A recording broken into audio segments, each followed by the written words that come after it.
Ousmane Sonko ici dans l'aile ouest du Palais de la République où se tient cette cérémonie solennelle, cérémonie historique à plus de titres de la remise du drapeau national, la remise du drapeau aux joueurs de l'équipe nationale du Sénégal. Le Premier ministre Ousmane Sonko qui est en train de saluer les membres du staff technique, déjà Pape Thiaw et puis Kalidou Koulibaly, les deux hommes se connaissent très bien. C'est également des retrouvailles de grands moments entre l'État et la nation représentée ici par la sélection. Comme on a l'habitude de le dire, le bailleur numéro 1 de notre football, c'est l'État. Et ça a toujours été l'État. Donc je crois qu'aujourd'hui, les footballeurs le savent très bien, les sportifs le savent super bien, que ce soit les présidents des fédérations, ceux qui sont là aujourd'hui, ou ceux qui sont passés par là avant.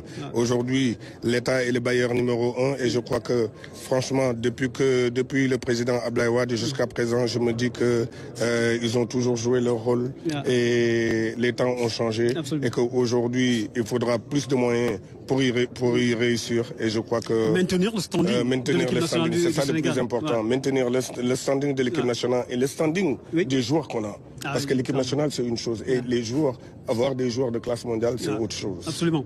Vous voyez cette séquence, les poignées de main entre le Premier ministre Ousmane Sonko et les joueurs. C'est un premier contact avant l'arrivée du chef de l'État. C'est un moment important dans cette cérémonie de remise du drapeau. Bien sûr, c'est tous des Sénégalais avant tout et ils suivent l'histoire politique de notre pays.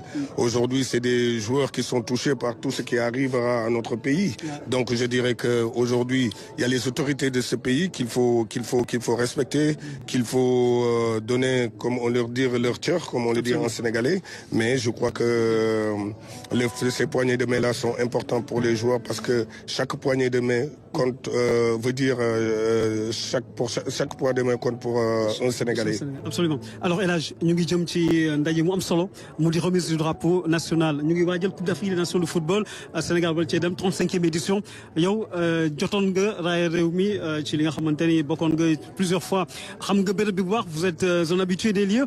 Lan la représenté pour un joueur aujourd'hui de recevoir le drapeau. waaw li may wax rek ma laajoo ko koo xam ne xamul kër gi nee naa ko yàgg naa di ñëw fii di jël si drapeau en tant que joueur et en tant que capitaine aussi donc li may wax rek ni moment bu solennel la pour joueur bu nekk lii nag day wan ni joueur yëpp ni leen nekku leen fi rek pour seen bopp wala pour seen famille. Sénégalais at fu mu mën nekk ci àdduna bi at amoureux du football. dafay compter si yéen parce que am na ñoo xam ne tey jii Sénégal duñu ay sénégalais mais démocratie Sénégal neex na leen.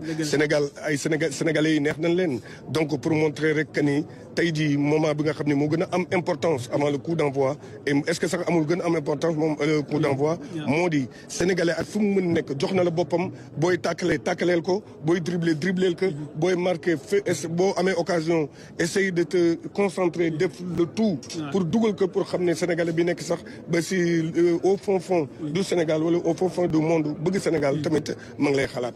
wax nga ko sànq ci nasaraan Coupe d'Afrique bi tey lay tàmbali pour gaynde yi. waaw tey lay tàmbali nag yaakaar naa ne président de la République son excellence bu xasee ba donné joxe drapeau bi rek moom moo di ay ca les gars yéene si des et li ñuy wax rek mooy président bu joxee drapeau bi du nag rek football gagné match bi la ñuy seet parce que avec la sagesse aussi mën naa ko wax ni tey jii du drapeau bi rek la ñuy joxe moo di tey jii bu ñu la joxee drapeau bi aussi mooy nga représenté Sénégal si yaru si yar teggin bëgg sa bopp gëm sa bopp ak valeur u Sénégal yëpp lu muy laaj aussi nga défendre ko parce que tey jii xam na ni compétition équipe yëpp ay dem am na équipe yu bëri yu recevoir drapeau mais nag sa dëkk tamit emblème yi mu laaj ak li mu laaj yëpp aussi da nga ko koy jox sax important donc moo tax rek ma ni drapeau bi du rek pour football c'est que président ma ngi jox gaynde yi drapeau bi ni leen vous représentez l'armée vous représentez tous les Sénégalais aujourd'hui et que tey jii nag ñun ñaan rek la ñu am aussi la population bi dañ leen di ñaanal plus leur talent et je crois que on a tout am nañu lépp tey jii pour essayer